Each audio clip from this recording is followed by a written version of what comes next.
Agartha Story. Agartha ay isang maunlad na sibilisasyon, libong taon ang unlad kumpara sa ating panahon.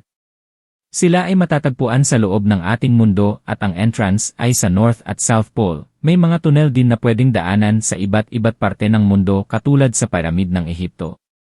Our Earth is hollow. Ibig sabihin butas po ang gitna. Ang kapal ng lupa hanggang surface ng inner Earth ay 800 miles at ang center of gravity ay 400 miles. Pinaniniwalaang dito napunta ang isa-0 Lost Tribes of Israel. Sa Agartha, ang center of the Earth core ay may malaking araw na nagbibigay tanglaw sa mga taga-Agartha. Ang Garden of Eden ay dito matatagpuan na nagsanga ng 4 at ang 2 ay papunta sa North at South Pole. Si Jehovah ang kanilang Diyos. Ang Diyos ni Abraham noong unang panahon. Ang mga prutas dito ay malaki kumpara sa mga taga-ibabaw. Ang apol halimbawa ay sinlaki ng ulo ng tao, malalaki at matataas din ang mga punong kahoy. Kakaiba ang klima rito. Kaya naman ang kanilang edad ay tumatagal ng 800 hanggang 1,000 taon. Mula sa kalawakan ay makikita ang entrance ng North Pole, subalit sa mga video at picture at Google Map ito ay binabrush out nila para magmukhang iceberg o malalaking bloke ng yelo. Ang theory ng Hollow Earth ay nagpapatunay ng existence ng isang sibilisasyon sa gitna ng mundo natin. Sinasaad dito na mayroong mga naninirahan sa mga syudad na gawa sa kristal at may populasyon na umaabot mula 1,000,000 hanggang 1,000,000.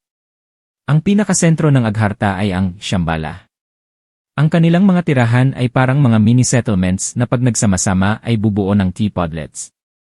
Kapag ang mga podlets na may isang layunin ay nagsama-sama ay tatawaging T-clan na siyang pangunahing unit ng lipunan ng mga Agarthans. Mayroong ekosistem na nabubuhay dito at ang mga nilalang nito ay hindi matatagpuan sa daigdig natin.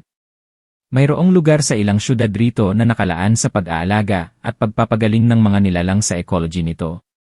Ang inner earth ay hindi nilikha na hollow kundi natural na itong hollow na angkop sa mga naninirahan rito.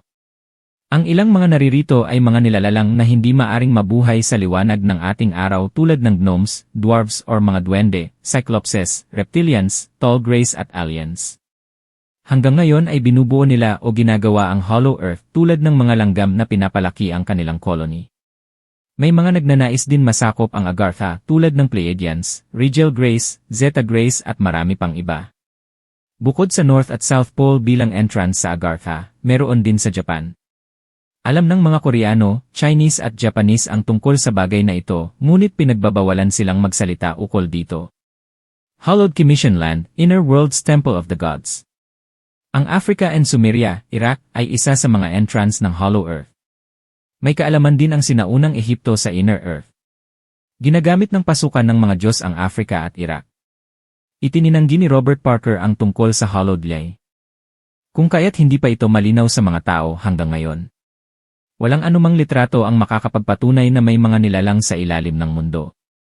Ang Agartha ay tila isang buhay na hardin tulad ng isang kontinente. Paano nga ba nasabi ng ilan na totoo ang Agartha? Sinasabi nila na ang polar regions, Antarctica at Arctica, ay ang pangunahing lagusan patungo sa Agartha. Pinagbabawalan ng Ethiopia government na lumipad ang anumang aircraft sa ibabaw ng mga polar openings, kung di ay umikot na lamang sa paligid ng poles. Mapapansin rin na mas mainit sa mismong poles kesa sa lugar na mas malayo na nasa 2,000 mi. Bigyan nating pansin ang pag-init ng mismong polar region. Bakit nga ba mas mainit rito? Sabi sa alamat ay mayroong inner sun sa Agartha. You heard it right. Inner sun. May araw daw sa loob ng mundo. Kung titignan natin logically mukhang imposible naman talaga. But let's consider first the physical laws and phenomena that could prove this. Una, ang mundo ay oblate spheroid at hindi bulgy siya sidewards. Kung titignan natin from the inside sun, ay mas malapit ang upper at lower part ng mundo kaysa sa gilid. That could be the reason kung bakit mas exposed sa sinag o init ng inner sun ang North at South Pole kesa sa lugar na nag-umpisa sa 70°-75° latitude kung saan kumurba ang daigdig. Pangalawa, ang gravity sa core ng mundo ang responsible sa paghatak sa atin paibaba. Notice din ang pull of gravity ng sun natin, centripetal force, hindi ba't may pagkakatulad ito? Pareho nilang hinahatak patungo sa kanila. Hindi kaya tama ang alamat ng Agartha? Ang inner sun nito ang nagsisilbing core ng outer world, na gumagamit rin ito ng centripetal force.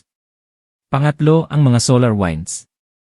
Ang Aurora Australis at Aurora Borealis ay matatagpuan lamang sa North at South Pole. Kung nagustuhan nyo ang kwento na ito, paki-follow, like at share. Pwede kayo mag-comment ng gusto nyo kwento para sa susunod natin upload. Maraming salamat po.